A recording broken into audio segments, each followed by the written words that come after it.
우리에게 독도는 어떤 의미일까요?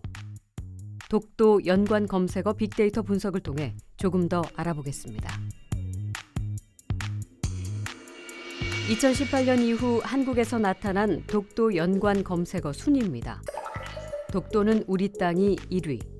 바로 이어 일본 독도라는 검색어가 나옵니다. 일본의 도발을 늘 의식하기 때문일 겁니다. 그렇다면 최근 1년간 한국의 독도 연관 검색어 순위는 어떨까? 눈에 띄는 변화가 몇 가지 있습니다.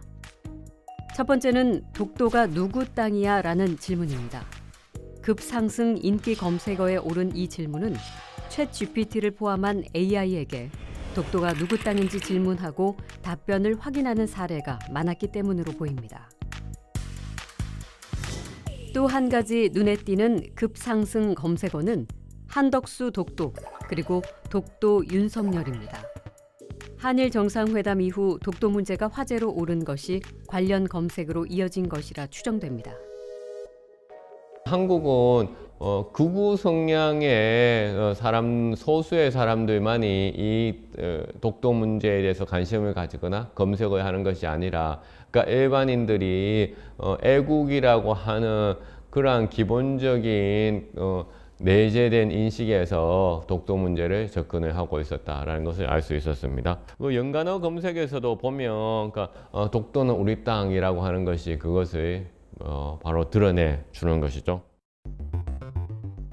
그렇다면 일본에서 나타나는 연관 검색어를 통해서는 어떤 걸 확인할 수 있을까? 우선 독도 문제에 대한 관심도를 살펴봤습니다.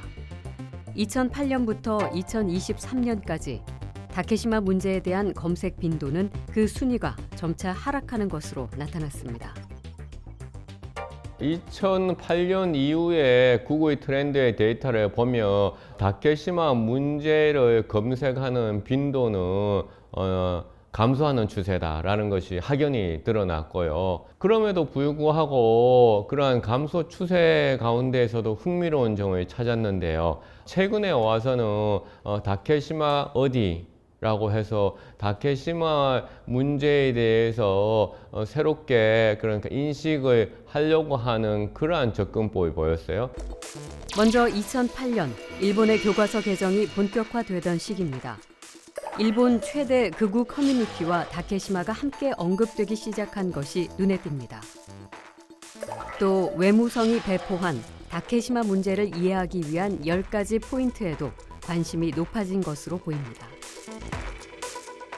2011년으로 가보겠습니다. 이 시기 웹 검색, 다케시마 연관 검색어에는 다케시마 국제사법재판소가 등장합니다. 그리고 다케시마 세계의 반응이라는 검색어를 통해 일본이 국제사회 여론에 관심을 두기 시작했다는 것을 알 수 있습니다. 가장 최근의 상황은 어떨까? 국제법이라는 단어가 새롭게 등장했습니다. 그런데 뒤이어 다케시마 장소, 다케시마 어느 나라, 다케시마 어디 같은 검색어가 급상승한 것을 볼 수 있습니다. 독도는 우리 땅이라는 우리나라의 연관 검색어와 분위기가 사뭇 달라 보입니다. 일본은 구글 트렌드를 통해서 독도, 다케시마 영토가 어디에 있는지조차 알지 못하는 그러한 결과를 보여주는데요. 일본 사람들에 비교해서 한국인들은 독도가 우리 땅이라고 하는 기본적인 인식 아래에서 독도는 우리 땅을 다시 한 번 더 확인하기 위한 그러한 검색어 패턴을 보여줬고요. 그런데 최근 일본의 다케시마 연관 검색어에는 다른 영토 문제도 함께 등장합니다. 센카쿠 제도, 북방 영토 문제, 일본의 영토 문제. 일본이 가진 다른 영토 문제와 독도를 비교해보면 관심도와 인지도의 차이를 좀 더 자세히 확인할 수 있을까요? 지난 5년 웹 검색 결과를 비추어 볼 때 러시아와 분쟁이 있는 북방 영토 문제에 대한 관심도가 가장 높은 것으로 보입니다. 또 각각의 영토 문제에 함께 등장하는 연관 검색어에서도 확연히 구분되는 특징이 보입니다. 북방 영토와 관련되는 연관 검색어는 북방 영토는 왜 빼앗겼는가, 북방 영토는 애초부터 일본의 것인데 역사적으로 빼앗긴 점이라는 것을 다시 확인하기 위한 관련 검색어들이 자주 등장을 했었습니다. 다케시마 문제의 경우에는 다케시마 한국, 다케시마 어디라고 해서 다케시마가 한국 땅임을 인식하는 그와 같은 키워드, 혹은 다케시마가 어느 곳에 위치하고 있었는지 위치조차 모르는 그런 다케시마 어디라고 하는 검색어들이 연관 키워드로 많이 등장을 했는데요. 독도와 북방 영토 그리고 센카쿠 제도 각각의 영토 문제에 대해 일본 국민이 어떻게 인식하고 있는지가 연관 검색어를 통해 드러납니다.